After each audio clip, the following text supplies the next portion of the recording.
One of the main takeaways for me at this year's VidCon was, first of all, it's not just a YouTube world anymore. There are all these different platforms and ways for people to reach audiences that you need to be concerned about. And I started thinking about each of these new platforms, or even some older platforms, as video formats, right? So YouTube owns some really good video formats. They own music videos, they own vloggers, and a couple of other things. But think about Facebook. Facebook is starting to own this video format that maybe doesn't have a VO track. Maybe it's just visual that you watch mobile, that you kind of serendipitously roll across. You don't go out and search for, but it just shows up and you start looking at it. Snapchat, very different format. That's like little 9-second chunks or less that people build into stories. Instagram is its own format. We saw Periscope, Meerkat. YouNow is another live streaming company that I think is doing really interesting things. It's its own video format.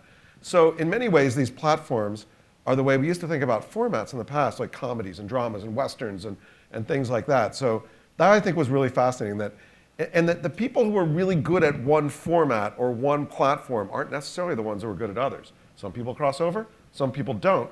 But for a brand, I think it's really important that you understand and work with all these different formats, these different platforms, because your audience is across all of them. Well, it's really all about understanding how to reach consumers in new ways. Now, some of the core objectives of brands connecting with consumers haven't changed, but it's about understanding this broadcast agnostic style or environment in which we now live in. Is understanding how to better connect and understanding that the age-old techniques of engaging in a monologue type of approach with consumers just don't work anymore. To some extent, the history of M&A and the history of investment in the online world has always been the old guard, buying the new DNA, right, and making buy decisions versus build decisions or investment decisions. So I think we've seen an incredible amount of media money flowing from older groups, Warner Brothers, RTL, you name it,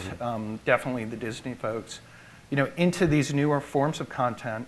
And then also taking a step back as a brand, which is a risky proposition, but then knowing that the best way to engage with engage an audience is to let others do the talking on your behalf. Right. Others that they respect, you they gotta care let go, about, right? and you got to let go. They've got to get used to the generational shift, and we've all read about millennials and the recasting of what millennials are like. They're like this, and Generation Z has its own characteristics, and that generation I was at VidCon too. I mean, it was incredible. The buzz, the intensity coming from those kids. We have to let them do what they organically would like to do.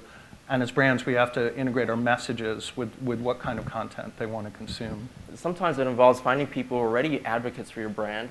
And in that sense, they will actually go out and engage with their audiences with minimal incentives. They just want to be discovered. They want to be acknowledged by the brands that they love, and then they're off and running. And it's very much that to work with those communities effectively, and this is why I was really pleased to see a lot of brands doing this well, is it's not just like diving into the community and scattershotting like a shotgun a bunch of messaging and diving out. The ones that I think do it really well, I'd be interested in what you think, were the ones that come into the community and want to be members of that community and want to bring things to that community or allow the community to do things or go places they couldn't otherwise do.